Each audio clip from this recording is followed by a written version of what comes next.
Chapter 734, My Weapon. Lumion stood at the quarry cave's exit, wanting to work with Mr. K to take on Pearl, but unsure of how to proceed. Past experience had shown him that without godhood, any action against an overseer would only come back to haunt him, without affecting the demigod at all. With his golden mask removed, Lumion could only remain in place, considering what items he possessed that might be useful and effective. He was left with no option but to watch the fight between Mr. K and Pearl unfold as a mere spectator. At the same time, he scanned the area, looking for a way to utterly destroy the existing mirror world.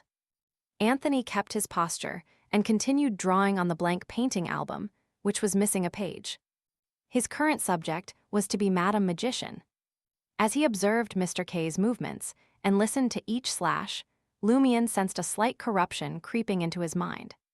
It surprised him that Mr. K could hold the overseer at bay to some degree, unafraid of her accusations and armed with a means to harm her. Lumion silently hoped that even if Mr. K couldn't defeat Pearl, he would at least be able to drive her off.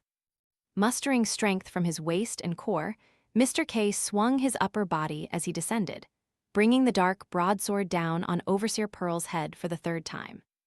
Pearl remained motionless, not using any mirror traversal-like ability to evade, nor rolling to the side. She stood firm beside the jutting rock, her body turning pitch black and dissolving into a constantly dissipating shadow.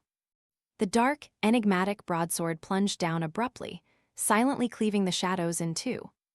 The shadows rapidly encircled the protruding rock, perpetually moving and merging once again. They writhed, striving to reassemble Overseer Pearl's form. Where the sword of darkness had cut through, the shadows struggled to form proper connections, barely managing to stack together into a humanoid shape riddled with cracks and misaligned parts. Mr. K sprang up, ready to swing the dark broadsword gripped in the gaping crack of his mouth. Suddenly, his body shrank rapidly, the cold black armor encasing him vanishing. He reverted to his original form, dressed in a black hood and matching robe. The precariously assembled shadow gradually shed its black color, revealing human skin and a vivid red dress inch by inch. In the shadowy cathedral at an undisclosed location, the Mercury giant serpent phantom, hanging in midair, slowly faded away. The reboot was finished.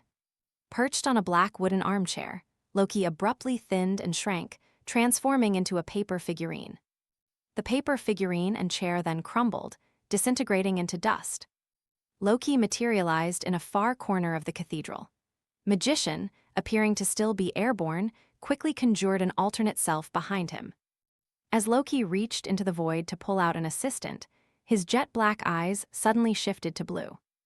The blue rapidly stained black, then reverted to blue, the two colors continually alternating. Loki was paralyzed, unable to summon an aid, allowing Magician to stretch out her right hand and grasp with all her might. The dark void warped, swallowing Loki. Then, the two shattered into fragments, ultimately buried in a bottomless abyss. Throughout this, Loki's body instantly became ethereal, unreal, as if he were a projection or puppet that had been swapped at some moment. Hermit, Judgment, and Magician simultaneously heard a regretful sigh and witnessed the shadowy cathedral itself turn ethereal and slowly disintegrate. It, too, seemed to be a projection. An aged, ethereal voice then echoed from the distance. "My wish is for all the demigods present to be lost for 3 minutes." The shadowy cathedral fully collapsed, and darkness engulfed the surroundings, devoid of starlight or boundaries. In the special mirror world, realizing Mr. K could no longer maintain his godhood-enhanced half-giant state, and Overseer Pearl was close to returning to her human form, Lumion's first instinct was to shapeshift into a shadow being and flee through the growing rift in the mirror world to find other allies. However, he was unsure if Mr. K had employed any mystical items upon entry, and whether shadow transformation alone would allow passage through the mirror world's fissure. As Lumion watched Overseer Pearl's face gradually come into view, her eyes and nostrils both vertically misaligned, a sudden realization struck him. I, too, can wound an overseer. If Mr. K can do it, so can I. My fate is intertwined with Termiboros. To a degree, we can be considered one. I've long known I possess a fake angelic level. The powers and items I wield won't hold godhood and can't touch an overseer, but I should be able to do it myself. I will become my own weapon. These thoughts raced through Lumien's mind as a slightly manic grin spread across his face. His blood seemed to boil, as if set aflame. In a flash, he disappeared and reappeared before Overseer Pearl. His eyes had already taken on an iron-black tint, revealing a few pale spots that marked Pearl's vulnerabilities. One such spot was just below the left side of her face. Before Pearl's shadows could fully reconstruct the Overseer, a multitude of incandescent white flames burst forth from Lumien's body. Like a rushing current, they poured out from Lumien's eyes, ears, nostrils, mouth, skin, and pores, completely enveloping him, transforming him into a raging inferno. Let's do this. Let us burn as one. Let us explode together. Lumien, now one with the blazing white flames, swung his right fist at Pearl's left cheek. Pearl's vertically misaligned, eyes betrayed a flicker of confusion before understanding dawned. But it was too late for her to protest or react. She had not even fully returned. Bang! Lumien's right fist collided with Pearl's left cheek, caving it in.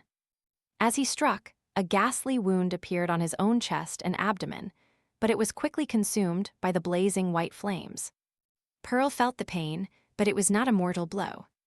At that instant, Lumien's face, wreathed in blazing white flames, displayed a sinister and frenzied smile.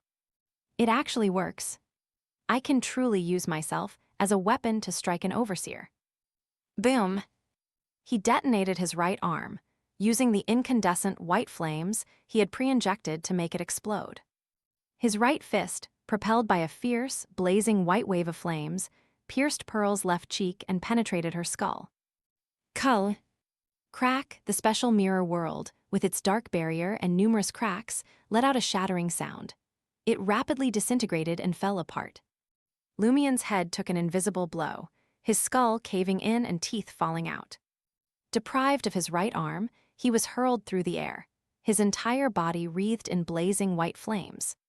His face twisted in agony, yet his eyes shone with elation. Success! He beheld a horrific, blood-red wound on the left side of Overseer Pearl's face. Within the wound, a pale white fog intermingled with the grayish-white brain.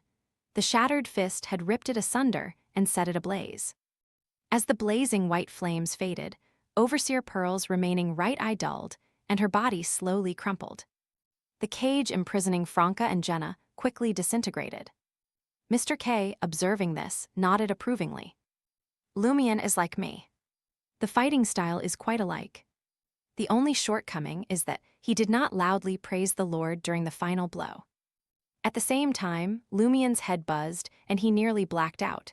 He collapsed to the ground, on the verge of losing consciousness. He managed to stay awake only because he had undergone significant digestion of the Reaper potion.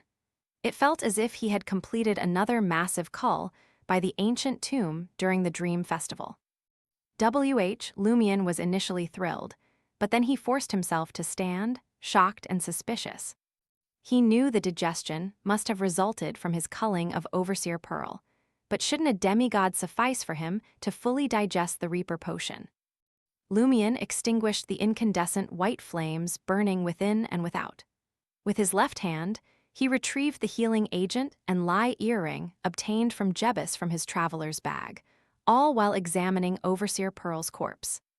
Just then, the special mirror world completely collapsed, and they found themselves back in reality, inside the quarry cave with a fixed mirror world entrance. Next to the protruding rock where Pearl had stood, there was no corpse or white fog to be seen. Lumien spotted an oil painting hanging on the corresponding rock wall.